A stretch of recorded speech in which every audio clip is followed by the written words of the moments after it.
have noticed that our chairman is not here today. He had other commitments and he could not be here today.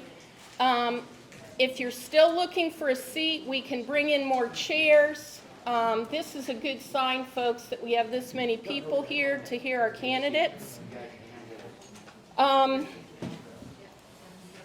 Before we give the floor to our candidates who are running for county commissioner, we would like to set a few ground rules. Each candidate will have 10 minutes to speak. Candidates, when I stand up, it's your time to stop. Now remember, each candidate is entitled to their 10 minutes, so no interruptions and no questions during their 10-minute time period. If you have a comment or a question, we will entertain questions after all candidates have spoken. Okay? Sound fair? Okay, well, let's get rolling. Our first candidate, and folks, I don't know how else to do this, so I'm going to go alphabetically. So swallow the food in your mouth, Denny Bittle. It's time for you to talk to us.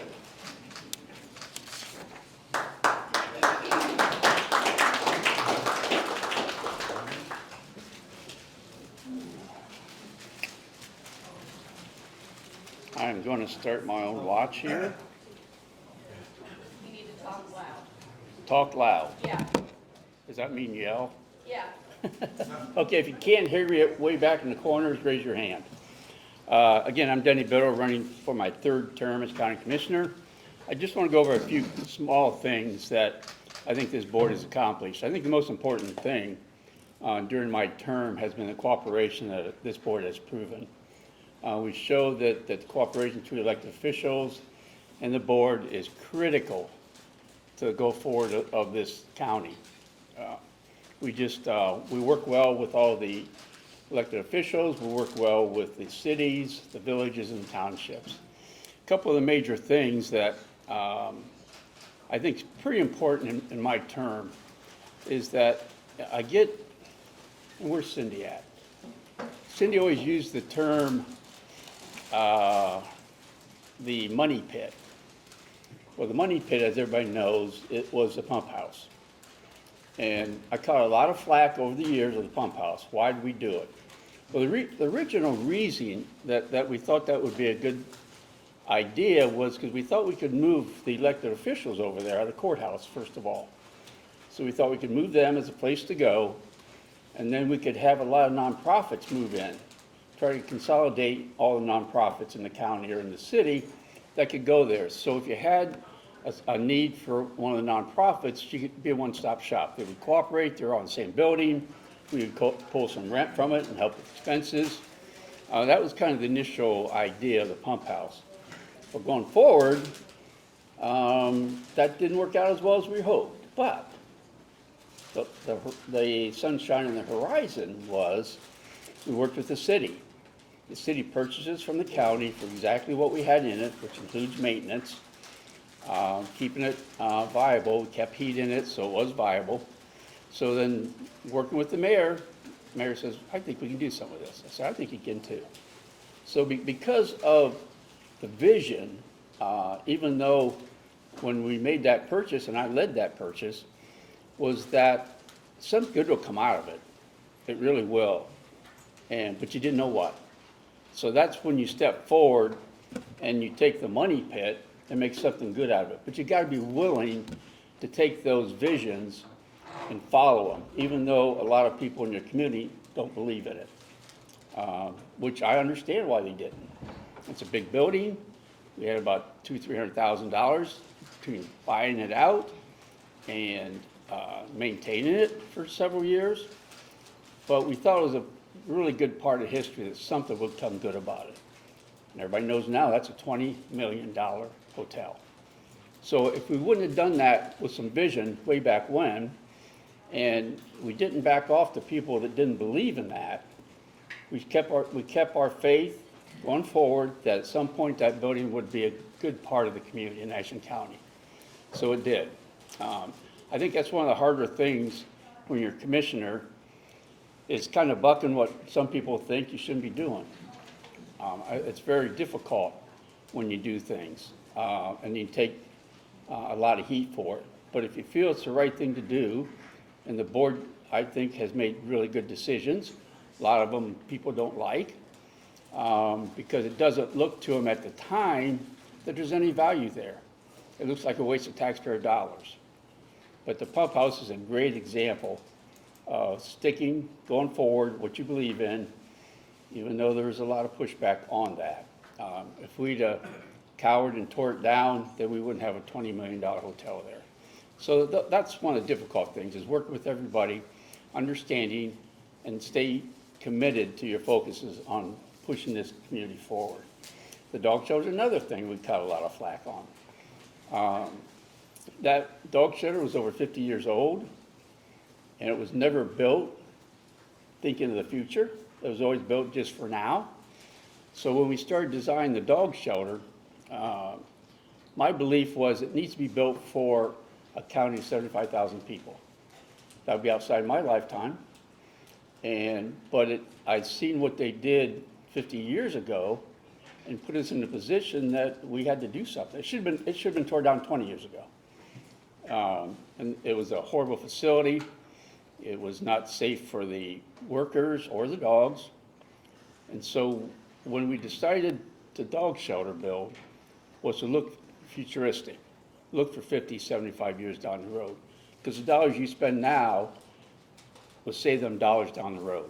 That building would be there, should be a 100-year building. And it has the ability to grow as the community grows. And the other reason it's big like it is because many times the county will have, I can make a good example right beside our office building. That house had 55 dogs in it. The greenhouse to the west of us.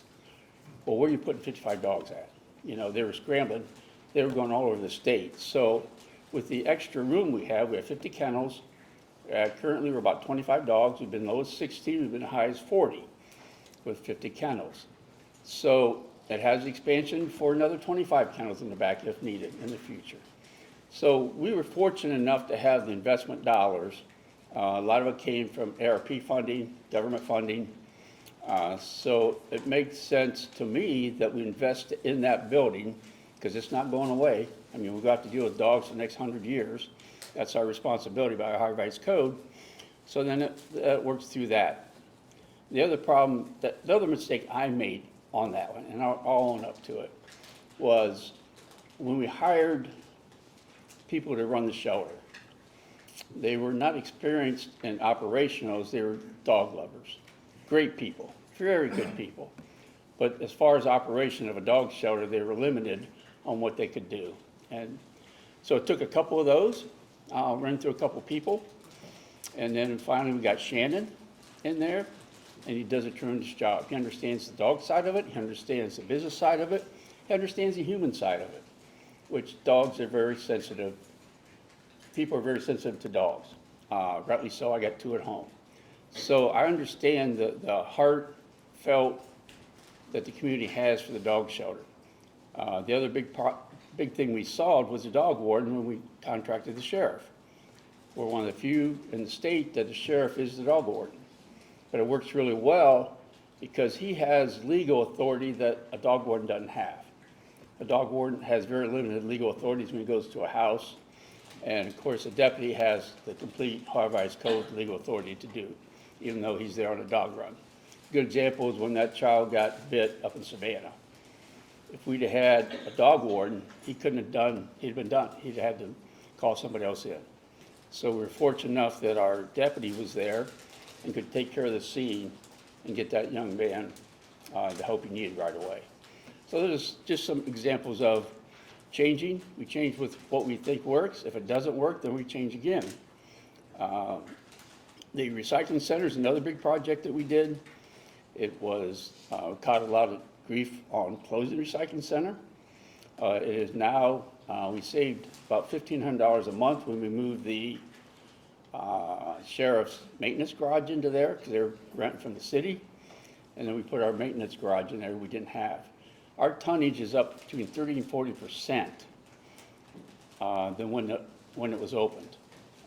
We closed it. It's 24 hours 7 recycling. It's a whole different process of how we do that.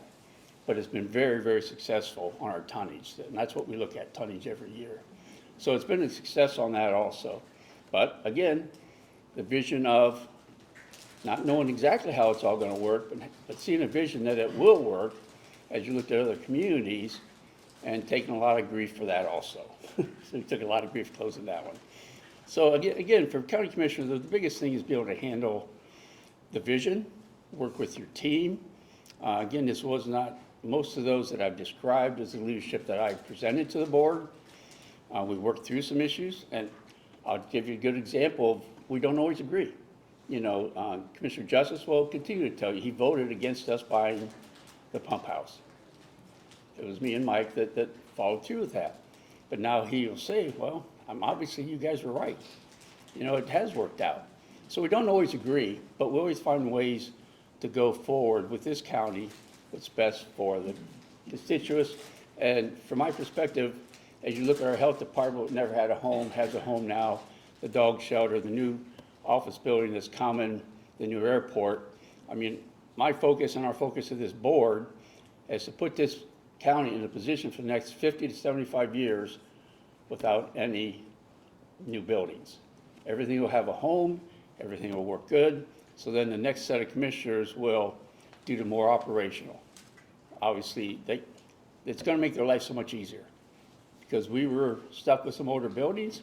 I get it, they didn't have the finances then, but I will tell you the $10 million that the state gave us, you know, ARP funding, we distributed that throughout the townships and villages. Each village and township got that. The city got some of that. For infrastructure, water and sewer is where those dollars went. And we kept some for some of these new additional buildings we're doing. Plus the sales tax has been good. So we've been fortunate. We've been very careful with those dollars, understanding that some of those dollars have to be spent going forward. You have to look 50, 60, 100 years down. What's that look like? So thank you very much. I appreciate it.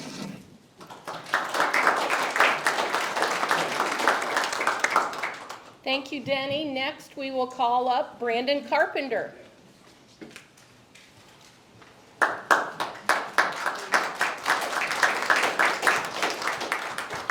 I'll try to be as loud as I can for you guys, so obviously we don't have a microphone. I'm Brandon Carpenter. I'm a lifelong resident of Ashland. Grew up here. I built a business here, actually built 2 different businesses in this community. They say it takes a village to raise a child here. I'm a product of what Ashland has raised, and I appreciate this community for the lifelong experiences that I've had here. I'm more of a off-the-cuff kind of guy. I don't do rehearsed speeches, that type of thing. Never been that way. I'm a common man, a normal kind of guy, so this is kind of how I do things. I want to point back to where our Republican Party got a start in this community and why I'm seeking the nomination from the Republican Party in this community. Our Republican Party here, if you look back at history, started somewhere in the late 1850s, and it's pretty amazing actually when you look at how the Republican Party got its start and how it developed. It actually started in a one-room schoolhouse in Wisconsin in 1854. I find that very interesting. I'm a historian myself because from 1854 to 1860, the Republican Party actually elected their first president, Abraham Lincoln, which is a pretty big feat. In less than 7 years, the party went from being in a one-room schoolhouse to a party that's electing a president of the United States. That's a very amazing accomplishment. One of the things, me being a younger person, that I recognize in government, especially being on a local level, and me coming from the trucking industry, is the industry I've spent the past 15 years in. We are an overregulated industry. We're very familiar with our government and the things that our politicians do and how they control our businesses. And on a local level, a state level, a federal level, I think our government is changing right before our very eyes, much like it did in 1854. We went from the Whig Party to the Republican Party. And whenever that change happened, like I say, it happened in less than 7 years. It took hold and it was really quite a movement. I mean, It's amazing. I think by today's standards, how do you get a party to go from a Whig party to a Republican party in less than 7 years? One of the other really interesting things about that is, and I don't know if folks here know this, but Ashland is actually named after a gentleman by the name of Henry Clay. Henry Clay was a Kentucky statesman that was a very well-liked statesman. He had a great relationship from Kentucky all the way through Ohio into Pennsylvania. He was a very well-liked politician. His estate near Lexington, Kentucky was named Ashland. And when we were considered to be Uniontown at that time, we needed a new name. And the Republican Party here decided that the great name of Ashland should be Ashland after Henry Clay's estate. And that's kind of how all that came to be. And it's pretty amazing that, like I say, when you look at the history of it and where we are today, I think our party is at the same point it was whenever we switched from the Whigs to the Republicans. There's a new generation that's going to step up and they're going to take over. And I think when that happens, we're going to see some changes come into our parties. And I want to be part of that. I'm tired of sitting along the sidelines and sitting back and watching these things happen. I can sit there and complain about these things, but what good is it to complain? Get involved, do something about it. So that's part of why I'm here. If I get elected, I've done a lot of, I'm here lately, I've been out in the community a lot, I've been going to a lot of different meetings. I actually, the other day, kind of did a little study. I actually put up that if any veterans, disabled people, or really anybody who needed help in the community needs their driveways plowed. I kind of went out in the community over the past couple of days. I've been plowing driveways for free for people. I've established that there's a need for us to try to help our veterans better as far as driveway plowing so they can get out to their medical appointments, that type of thing. I think that something else we got to do is we got to be more transparent with our local government. If you listen to the people of this community, the people are hollering. They don't like that our government is not open. We're not transparent enough. People feel like, and this is where my generation, I know this coming from my generation, we feel like politicians don't listen to us. They get into office, we elect them, and then as soon as they get into office, our voice is no longer heard. That's something we have to put a stop to, and that's something that the Republican Party really needs to take a look at and be involved in, because as we go into the future, we don't want to end up like the Whigs. Henry Clay was actually, you can look at him as one of the founding fathers of the Republican Party, and I'm sure at that time he realized that change was needed, and that's kind of how some of that came about. So transparency is a big one with me. I'm big on social media. A lot of you know that are following me on social media. You kind of see some of the stuff I put out there. I'm a fighter. I don't have a problem standing up to people. I've been in a cutthroat industry for the past 15 years. I can go toe-to-toe with anybody. I can give you an argument. I'm not afraid to back down. If I feel I'm right about something, I'm going to get out there and I'm going to make change happen. I'm going to do something about it. And that's just who I am. I won't be a guy that you're going to see me hide behind a computer screen. You won't see me hiding behind a desk. I'll be out there. One of the things I also want to do is I want to go out and work with all these different county agencies. I want to go out. I want to learn everybody's job, understand what it is that we're doing. I'll go out. I'll ride with the guy plowing snow. I'll go to office holders and hang out with them for a day, see what they got going on. I will be out there.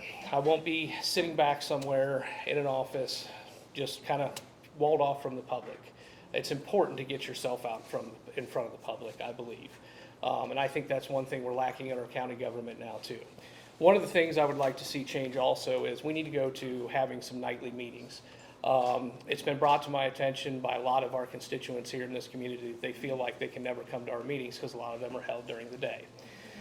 So a lot of people would like to see the commissioners conduct meetings in the evenings. I would also like to see that happen. If elected, I'm definitely going to be trying to make a change that we at least have one night evening a month so constituents can come and actually speak to the people in the evening. I think that's very important. Another thing that I think we need to do too is we got to get better about using our social media. Anymore, I don't know about you guys, I don't get the Times-Gazette. I don't know how many people in this room do anymore. The paper's pretty much non-existent. We get our news this day and age from social media, and we have to change the way that we use social media. Social media is a news organization this day and age. And the best way to put stuff out to the community, social media. And we got to get more active on there and get more proactive about the information that we're putting out. I believe that if you use social media and you actually put the information out to the public, it stops a lot of the questions later on and the people feeling like their voice isn't being heard. And it also stops a lot of the people feeling like they're not informed about what's going on. I think we need to open that world up and access that world as far as the government's concerned and start putting our information out more readily available on social media. Something else that is really important to me too is, I feel like we look at a lot of the things a lot of decisions that are made on a local government level. We need to bring common sense back to those decisions. I mean, I look at some of this stuff and I just shake my head and I wonder, how did we arrive at these decisions? Who thought that was a good idea? So whenever I look at these decisions, it's like a lot of this just comes back to common sense. And common sense is needed so many places in this world this day and age, and it'll go a long way if we elect somebody to be able to bring that to our community. My family, we came here, actually, we've been in this community since about the 1850s is when we showed up here. We actually are considered some of the pioneers of Perry Township. My family's been involved in the Republican Party pretty much since it ever showed up here at Ashland. And that's a legacy I'd like to continue because I think it's very important that young people get involved in politics. That's something I'm seeing on a national level, on a local level. Young people aren't getting involved anymore. And I think some of these older politicians need to sit back and ask themselves, why is that? What are we going to do whenever nobody comes to these meetings, nobody comes to these parties, nobody's interested in getting involved in local politics? Why is that? Well, maybe that's because the people who have been in office so long or the people that have controlled these parties for so long are not willing to relinquish control, or they're not welcoming to the younger community. We have to get more welcoming to the younger people and attract them to this, or else everything we know in government, our parties, the way we conduct government, it will cease to exist. It's happened many times before, and it'll happen again. I don't want to see that. I'm planning on, I'm going to spend the rest of my life in this community. I want to make it a better community for us all. And in order for me to stay here, I feel like we need change, and we need it bad. I'm a pro-business guy. I'm pro-small business. I built 2 businesses here. I feel like our help for our local business is almost non-existent. We have such a great opportunity to use our local government to actually support small business in this community. And I think that's something that we really need to work on and become more involved with our young people starting businesses here. Most of these businesses they're formed here at Ashland on pretty much for the most part anymore is all corporations coming in here. You see very few people, unfortunately, able to start a local small business. And that's a problem. We need to give our people here a community to work in. Thank you, and I appreciate it.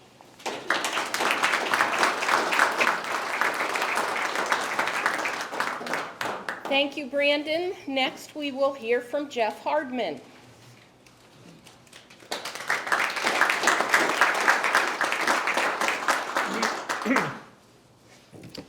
Thanks. Many of you know me, some of you don't. I've lived here my whole life. In 1964, my father and I started a water business, water wells, water softeners, and so on. And I was there from the age of 7, and I basically gave up my childhood for that business. At age 16, Dad thought it was a great idea to buy a drilling rig. Now, maybe to keep me off the streets, I have no idea. So I learned to run it, and we were in business right up until 2018, when my brother and I, we didn't sell the business, we sold our name to a friend of mine up in Akron. Well, that took the pressure off. I didn't have to answer the phone anymore, and I didn't have any more bills to pay. So that worked out well. At this point, I'm semi-retired. I still work for the company in Akron, Donamark. I have my Class A, full Class A EPA license, and I take care of $14 Generals and a couple factories and so on with their water testing needs and EPA compliance. So water has been my life. I have way too many hobbies, as my wife could attest to.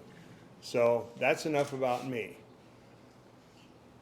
I think the biggest thing and Brandon touched on this, the biggest thing that we have, the younger people, I've been a ham radio operator, so I've been a technical guy since I was this tall, fooling around with radios, taking them apart and so on. So when social media came around, I'm like, here's something that's going to be the future. Son of a gun, it is the future. So the current administration, if you will, and I'm not going to throw any rocks, but I do believe could be communicating better. And as I told one of the office holders at another function, I said, you're going to get tired of seeing me walk through the door because I'm not the guy who's going to sit behind the desk either. I'm going to come. When I was on the Board of Health for 20 years, and I was kind of a disruptor there. And I was the guy who would sit in the meeting, and when they proposed something, I would let people talk, and I'd say, okay, hold on a minute, I have a few questions. So I would stop the meeting. People will actually get upset with me because I would stop the meeting to clarify things. The rest of the board, they wanted to get out of there. So, at any rate, that's the kind of county commissioner I would be. Out in the public, doors always open, always available, maybe by phone, by social media, that kind of thing. I would go to the different department heads when I was on the health commissioner board, and I would say, that department head, is there something that you need? And that department head would actually say to me, yes, we've been trying to get this, this, and this for quite a while. Excuse me. And I would go back to the administrator and say, well, why haven't you acted on this?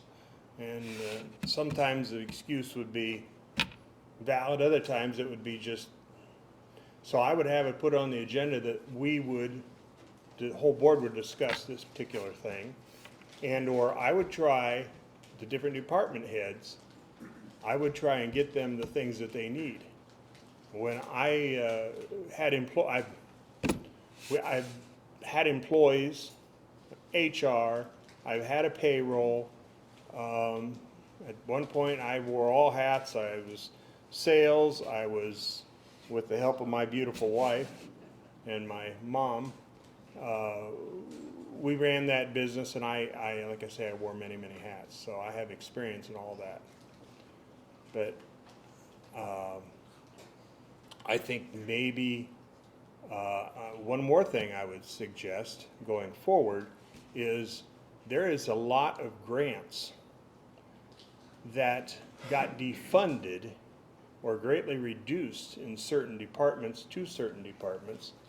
And I have an idea about, we'll see how this lands, a grant writer that is dedicated for the county, for the different departments to either use, maybe a full-time grant writer, where we can, because when I was at the health department, we did have a grant writer, and he was very, very good, and we brought in a lot of money. So that's one of the things going forward I would like to see. Getting back to openness, I think more social media, but I want to be the guy who says, again, goes out to the different departments and says, what do you need? To the department heads, how can I help you do a better job? How can I help you spend money more wisely? And just be available to the people. Because I think really and truly, I don't think these guys have done a horrible job. I think nobody's communicated their decisions. Why in the world, what were they thinking? Well, the public needs to know what they were thinking, and I feel the public needs to be somehow involved in these decisions. So that would be pretty much where my election would focus on, being more open. I'm a man of few words, and this is a lot that I had to talk, so I'm going to give some of my time to the next guy in line. But, May 5th is the election. That's our primary, as you guys know. A lot of people, boy, getting out in the community, they say, what do you run for? County Commissioner. Well, what's that? Literally, what's that? So I would educate them. Civics apparently is not being taught very well. So this point, jeffhardman.com. And I have spent my time going to the different offices, interviewing the different people. And when you go to my website, you will see the essays that I have written. And I plan on doing more and more and more of that.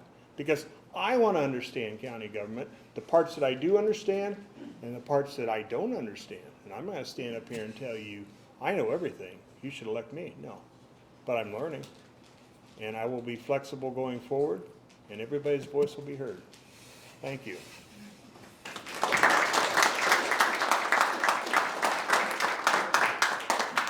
Thank you, Jeff. Next and last, we have Burton Williams.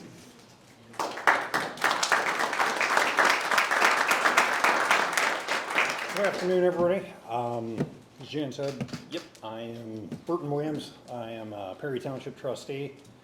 I've been a Perry Township trustee here in the county for the last, going on my 4th term now. My mom was raised here, graduated from Hillsdale. I think I've told some of you guys this before when I ran 4 years ago. My dad promised her that he would move her back here. That's how I got back into Ashland.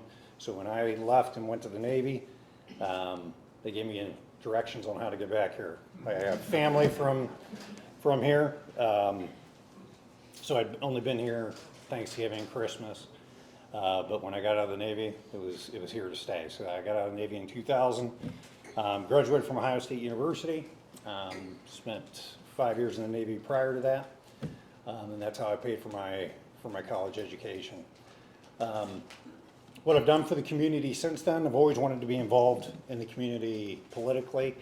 I started going to those township meetings, went to those for 5 years before I ever became a township trustee, to be able to realize, okay, hey, this is how it works at the basic level of government, where the rubber meets the road. You're going to go out there and plow. Like, we have one road crew worker. We have 3 trucks. So everybody's going out to plow, and this weekend was no different. So you realize real quick on what it's like to serve your community. Since then, I sit on the board for Ashland County Planning with Denny. I sit on the board with Land Bank with Denny, and I serve on the board for the Polk Jackson Perry Fire Department as well. Why am I running? Really comes down to my principles as far as what I think government should be and what I think the Republican Party should be and what I think a conservative should be. Personally, and I put this out there last time with the pump house and the land bank, my issue is not really with the commissioners buying the pump house. My issue is with how that came to be. And if you believe in limited government and you're a Republican, there are certain things I should not have to ask you, but that I should expect of you, that you are not going to increase government, the size of it. In order for us to have a land bank, you had to do that. I mean, there is no debate about that. The issue is that we thought that it's okay because Republicans are in charge, that conservatives are in charge. At least this is how I view it. And do I trust Denny and Jim and Mike? I do. But the problem is with that is I don't think, if you think Ashland County is going to be conservative for its entire life, I feel like that's a naive approach. So we're okay with it now, and yeah, I'm okay with Denny doing it right now. I'm okay with Mike and all those guys doing it right now. But eventually, they're not going to be there. And that other person that comes in is going to want to have that same leeway, that same power that we just implemented, which wasn't there prior to that. Now, was there an avenue to do everything that we wanted to with the pump house? There was, to a certain extent. We could have gone through 2 sheriff sales. We could have gone to an auditor sale. We could have gotten rid of those taxes. Cindy could have done that. Is it longer? Heck yeah. Does it take the control away from the government? Yes, it does. But that's fine by me. To me, that's what we want. You want your government cannot solve all your problems. A lot of people don't know this right now, like as far as that land bank is concerned, land bank, when it's a residential property and we want to go in there and clean it up, You and I, when it comes up for sale, you and I can compete head to head. When it comes time for a commercial business, that is not the way that works. So now you have a group of people that decide who will be able to bid on that. So now it's not a free market. All of those things, if you look at it at a kind of a 50,000 foot level, that's not conservative. So does it do something good, and has it done something good? Absolutely. But I would also put to you, if we were all a bunch of liberals in here, and any program that we wanted to start, nobody thought that that program wasn't going to do some good. It's not like they're out to destroy something, in my opinion. All right, every program, somebody thought this will help somebody, and it will. It's just, what is this going to lead to? And that's why I feel like you need to adhere to those principles to do that. Now, what we've heard about so far is that transparency. Yeah, the only reason, and I put this out before and I got hit on it, I don't like the word transparency just because it's a cliche. People think they can throw it out there and it's just, like I want to throw out there, hey, I'm a traditional family-oriented man. What does that mean? I'm like, if you don't give me some specifics about that. So I'm going to give you some specifics on what I mean about transparency. The issue with the dog shelter.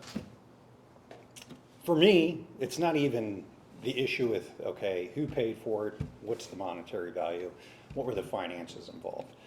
When you bring something out to the public and you say, hey, this is a no-kill shelter that we're going to have here, everybody that isn't involved in that world, including myself, when you say it's a no-kill shelter, I automatically assume it's no-kill, like you have 0 kills in that shelter. Now, does everybody know do you realize we still are a no-kill shelter? No-kill is like a bracket. It's like if you went to the grocery store and you look up fat-free. Guess what? You look on the back of that thing, you're in for a rude awakening. There's still fat in there.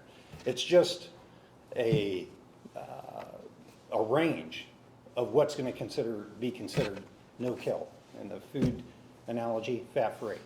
So no-kill means that 10% of those animals leave alive, right? So our dog shelter has actually earned that award to their credit for what, the last 3-4 years? They're going to earn it again this year. So, but how many people in the general public, when you know that, hey, they are not going to understand what that means, you have to go and you have to tell them that, or else when they come and find out that there was animals killed in there, now somebody's all hot and bothered. Even though, did you tell them the truth? Yes, you did, but you knew they didn't understand what that actually meant. And I can give you an example of what I've done for the fire department. Recently, we had a replacement levy, and I spoke about this at the coalition meeting. I didn't even understand this. When you're talking about, and the words are so similar, replacement versus renewal, right? We were going to put a replacement levy on there because the last time that levy was, the tax dollars it was based off of, which was over like 20 years ago, significantly changes the value of that levy. So we can put it out there, and it's not my problem. I don't have to, I'm transparent because it's written on that ballot that you sign, that you're going to sign off on. I've told you that. But how many times do people go through that ballot and they don't actually read word for word? They just think, hey, I've seen this before. It's been renewed every how many years? We went through a board and I told them, I'm like, our residents are not going to understand that. And not because they're ignorant or not competent, it's because they don't have a reason to go find that out. So I'm like, we need to do our due diligence and put that on the website and tell them exactly what this is going to do. And that's what we did. To the detriment, now we explain to them, hey, here's the benefit and here's what you're going to get for that. But you risk, and all too often when you're in government, you're looking at things, how much am I going to tell somebody versus how much, okay, I know more than they know, and I'm not talking about IQ, you just are in that world so you know more. How much information am I going to give them versus, okay, here's the blowback I'm going to get because they're going to find this out, now they're going to start asking questions versus I basically told them the truth, but it's going to be a whole lot easier if I don't have to talk to people about it. So when I talk about transparency, that's what I mean, okay? You have to take the good with the bad. That's what you get paid the big money for, even though it's not big money. But, and I like Denny. Denny and I have we serve on a couple boards together. The man signed my petition. I've signed his. He knows I disagree with him. This isn't a character flaw. It's just my viewpoint on how I like to go about doing business. Last thing that I've done for this county, which I'm going to take huge credit for this, I and my family started a business, small business during COVID. And I can tell you that we are one of the few that have taken jobs from China and we brought it back here to Ashland County. And if you want to ask me about that, I'll talk to you about it.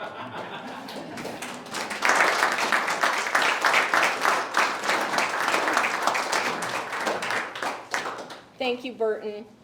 Now, according to my watch, it's about 17 minutes until 1. You may ask questions in general that you want all of the candidates to answer, or you can ask questions to a specific candidate. Please be nice. Okay? Who has a question? Yes. If each candidate could say what they pledge to, how many hours a week they pledge to spend doing commissioner business, I'd be interested to hear that. In other words, full-time, part-time, what are you thinking? Yeah, like, I mean, you know, I'll be there 30 hours a week, I'll be there 40, 50, whatever. Okay, let's start with Denny. What, to understand the commissioner's job is that every week's different. We spend 10 or 15 hours one week, and you may spend 50 or 60 the next. So to commit on a weekly basis, I don't have a number that I commit weekly. I will be there when jobs need to be done. That's our part. You can't say, well, I'm going to do 3 hours a week, because some weeks there's not a whole lot to do. So in the next week, you're going to put 60 hours in, because everything comes down from heaven all at the same time. You know, and you get calls in the evening. You know, how do you book your evening calls and meet with people in the evening? So I don't track my hours, I'll be honest with you. I just know that it takes a lot of time. I think the flexibility of most all the commissioners has been really good, and I think everybody here that's running will have the same flexibility. Because if you have a full-time job somewhere that you got to be 8 to 5, it doesn't work. Because you can be midnight, you can be 2 o'clock in the morning, you can be called whenever. And so you need that flexibility to be available. You know, you can't be out doing your business, because you have to be able to leave that and get to where you need to go. That's why it's tough, at least for me, to commit an hour. I'm just available 24/7. When the phone call rings, Mr. rings, they call, Sunday, Saturday, Tuesday, Wednesday. You better have an answer, you better figure it out. So Okay. Brandon? I believe that an elected official's job is to be there 24 hours a day, 7 days a week, regardless of whatever you got going on in your life. Whenever you're an elected official, it's your job to be there for the public and the people. I actually recently was just running one of my friend's businesses in Mayberry, North Carolina, and me being in the trucking industry, we go to work sometimes for weeks at a time. There's times that I go to work for 3 days and I don't go to bed. I've got energy. If somebody calls me at midnight, you know, I've heard it before too. People say, well, I'm wiped out. I can't conduct county business. I'm not going to be that way. You can call me at 3 a.m. If you need me to go out and do something, I'll be there for the people. Okay, Jeff? Well, here's that question. I think on what Denny said, you can, if you're thinking about a 40-hour week, 85 job in the office, I think that would be very 8 to 4 county. I think that would be a disservice to the people. I would be in my office to do county business, look at budgets, look at numbers, and then a lot of the times I will be reached by phone because I'm going to be going to maybe her office or Debbie's office or somebody like that, meeting with them. The other thing that, again, I'm kind of like, our water business was if a pig farmer is out of water at 2 a.m., we went. So all the meetings that you have to go to as a commissioner, like Denny says, far more than 30 or 40 hours a week. It could be 60 hours a week. If you have to go to a meeting every night, I'm sure they have had schedules where they are gone from home every night. And, well, why aren't you in the office? Well, I've already put in 12, 15 hours today, you know. But again, it's, we had to roll with the punches when I was in business. And I think that's, I bring that to the, I'm more used to that. My goodness, I'm used to that. Okay. Burton? Yeah, I would just treat it like a full-time job initially, just because you don't know what you don't know right now. But as far as like being available 24/7, as a township trustee, you get called 3 in the morning. Hey, this tree's down, whatever, you need to go fix it, so we gotta go fix it. So that's not new. Am I gonna let you have access to me 24/7? No. Can I make a comment on that? Certainly. As wanting to be informed voters and knowing that the salary schedule of our county commissioners is transparent and online, I'm just going to encourage all of you to look it up as Okay. you make these decisions. Did I see a question over here? Ed? Yeah, so for the 4 candidates, I think I heard a lot about transparency. I heard some stuff about social media. I heard some stuff about the public complaining. And from all 4 of them, about things that, you know, decisions that had to be made that were not made.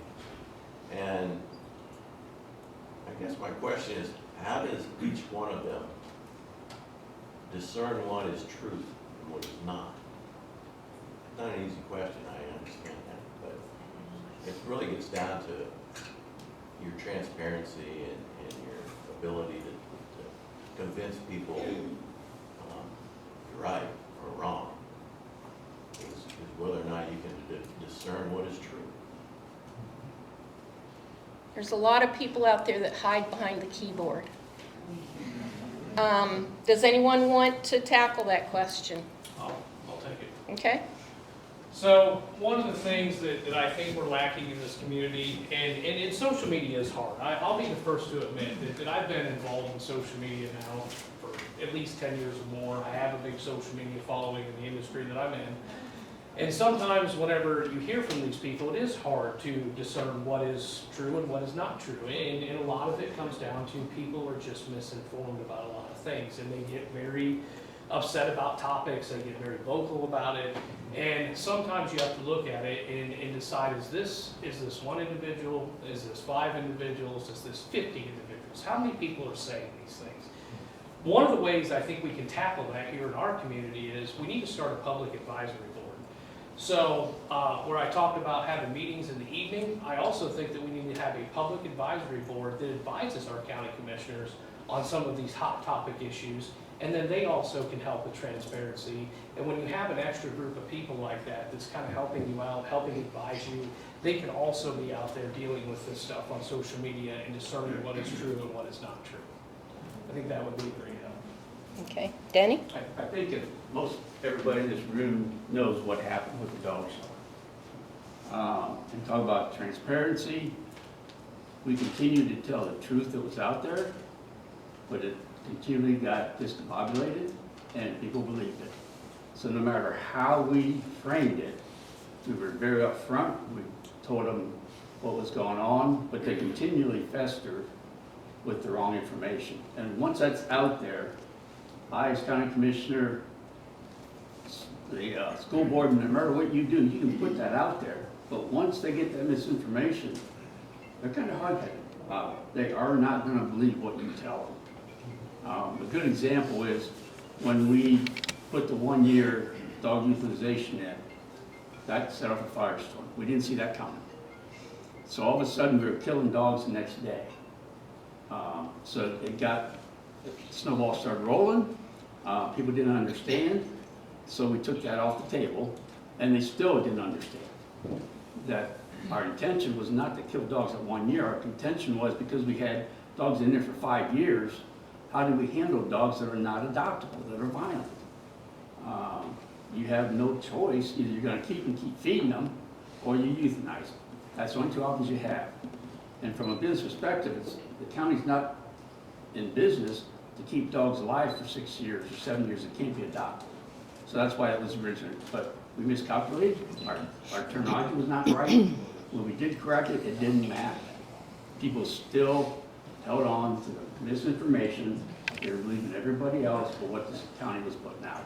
That's some of the issue with social media is, in my eyes, is that once something's out there, and I can tell you it's happened already with our election, that people get their own information and they believe every word of it. So that, and then once it's out there, that's why I think there's ways to do social media. I think Facebook, you put information out there, but once somebody takes it and misconstrues what it's supposed to be, they're gonna go after you. And that's the hard part about being an elected official. You have to be able to understand those and not take those as information I need to work with for a decision. You can't use those comments on decision making because they're not truthful comments that they understand.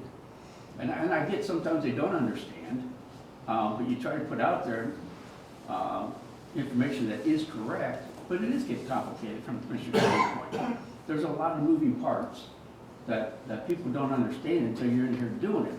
So they're assuming things that aren't true, and you put it out there and it don't matter because they're sees the impression hell-bent on believing what social media tells you. And I know if most people in there says, you know, the devil's in the details.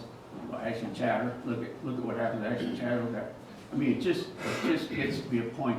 A lot of that information you can't use to make decisions because they're responding to something that's misinformed. And it's really hard to get that back. Hard to get the cat back. Well, yeah, once trust is lost, it's hard to regain it. Other questions?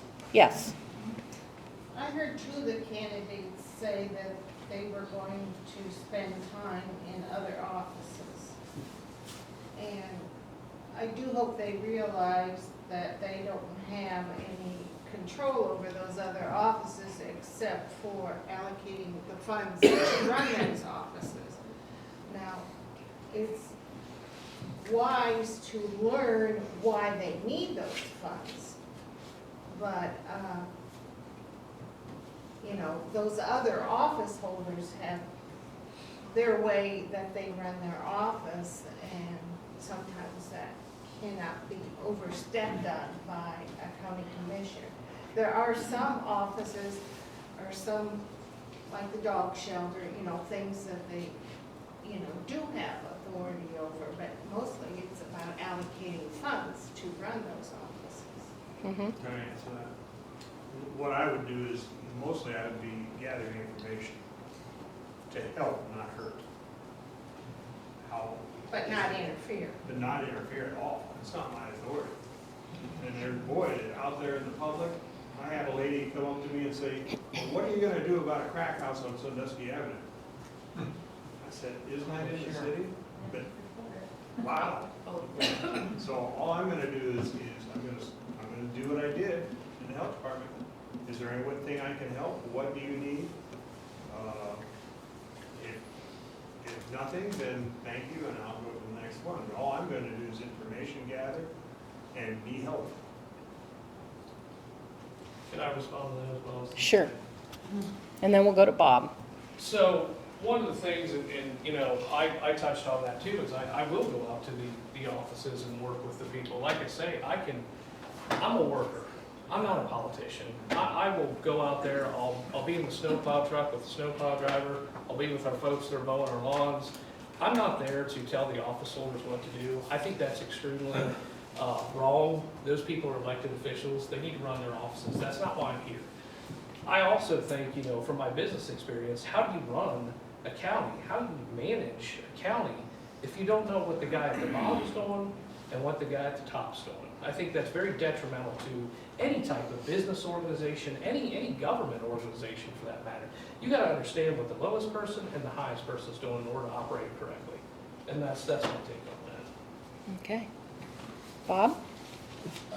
I'd like to know which of the candidates believe their obligation is to the local Republican Party as far as leadership and participation.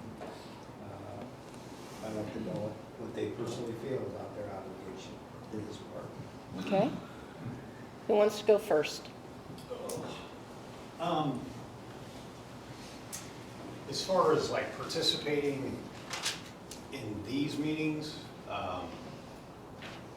like I guess when you say obligation to the Republican Party, can you be a little bit clearer on that? Clarification would be leadership roles in the party, attending meetings, financially supporting it. In the past, we've had our office holders were very much involved in the organization of the party, and they felt obligated to it. And that I don't think has always been the case anymore, but I'd like to know what your positions are on that. Yeah, I mean, I would definitely partake of these more, but this is my perspective when I first showed up at one of these things, and some of the other candidates have touched on this as far as, how to say this politely. It's like the first time I showed up at a township meeting, everybody wanted to know why I was there. First time you show up at this thing, people want to know why you're here, because they think you're running for something. So it's not the most welcoming environment for everyone. So there's certain people that tend to think that they're the gatekeepers of the Republican Party, and they just want the residents' vote. That's what it would be something that I would bring to the table, is I don't care who's the gatekeeper of this party. I'm coming here, I'm gonna tell you what I believe, I'll tell you about my values. I don't care whether somebody okayed me to do this or not, or they don't think I should or not, or they have something negative to say about me. I think that's what the Republican lost as a whole, and that's why we have Trump there, is because you had a group of people that decided they were gonna be elitists. And hey, it's almost like communism in the fact that we were necessary idiots, right? So you have a group of people that think that they should be the lead. We're the educated ones. We will let you know. Just vote for us. It's like when I tell you give the Republican Party my vote since I was 18, like that's something to be snide at. It's not. And it almost offends me to a point that I would need to do something more than have those conservative values, teach my children, hold my family to a standard of this is how I want you to be in society. This is how government that I indeed do believe was ordained by God. And this is how this government is meant to help us, and this is the reason why we have these principles, and if we get this type of government in here, that this country, this county can last longer. Could I be more specific as far as what I can do to get other younger people in here? I could. And when I say I could, yeah. Have I been lazy about that? Yes. Could I do more? Yes. But the biggest thing I want is I want those young people to know and others people to know, you are more than welcome to come in here. You can state your opinion, state your mind. I want to see people run. I've told people when I run for township trustee, they were like, hey, I'm thinking about running. I'm like, run, man. Do it. It's not just for a certain group of people. So I'll tell you that. I'll do a better job of doing that. If I remember correctly, this is not my first rodeo. I ran for county commissioner in 2007.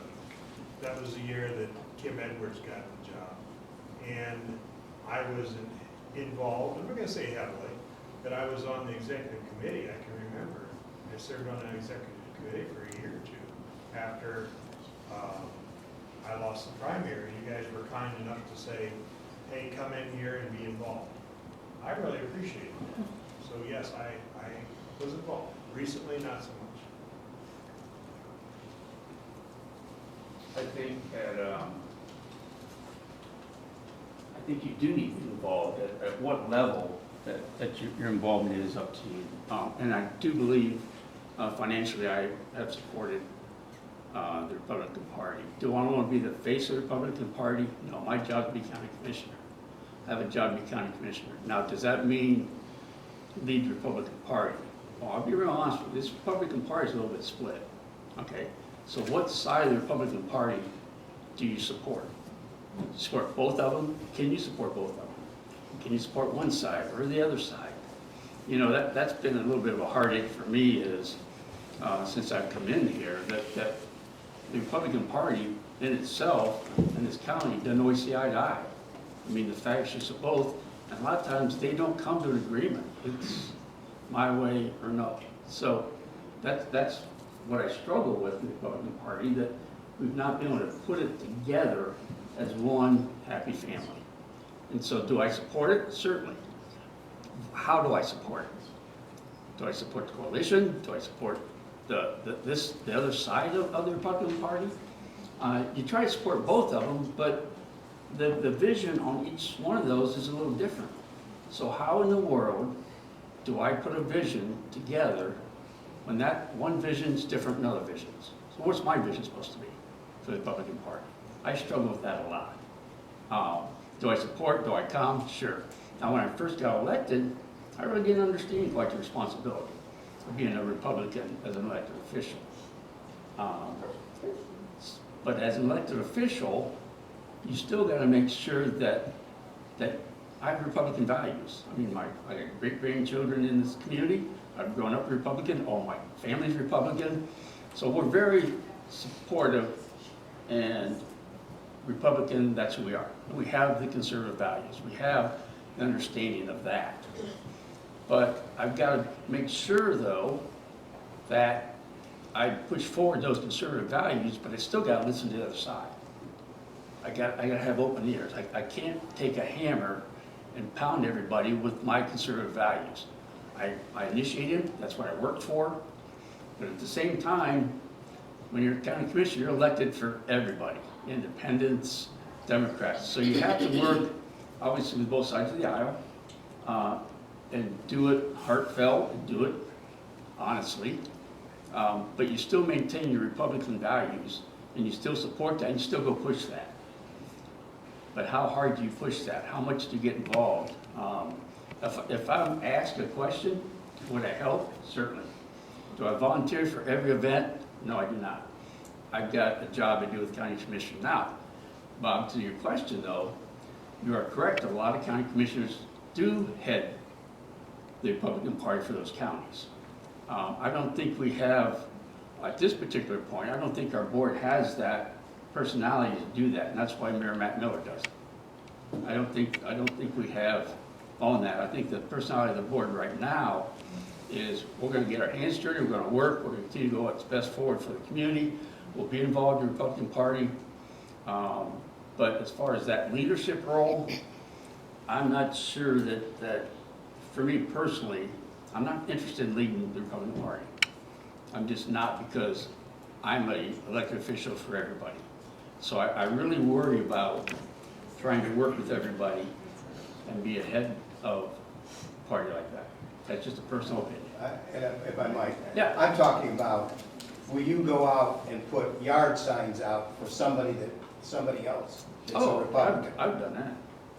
Well, that's what I'm looking to Oh, hear, okay. that kind. Obviously, we have to represent the whole, all yeah. people. Okay. But putting a yard sign out for other people besides yourself is what we're looking for. Ed and I have done it, and we're not even running for office on anything.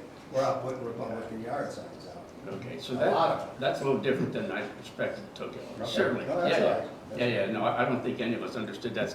You were looking for boots on the ground for support that way. That's a little different than I took, and I apologize for that. But yeah, no, I go out and put mine up, I take people's down. Now, do I do every candidate?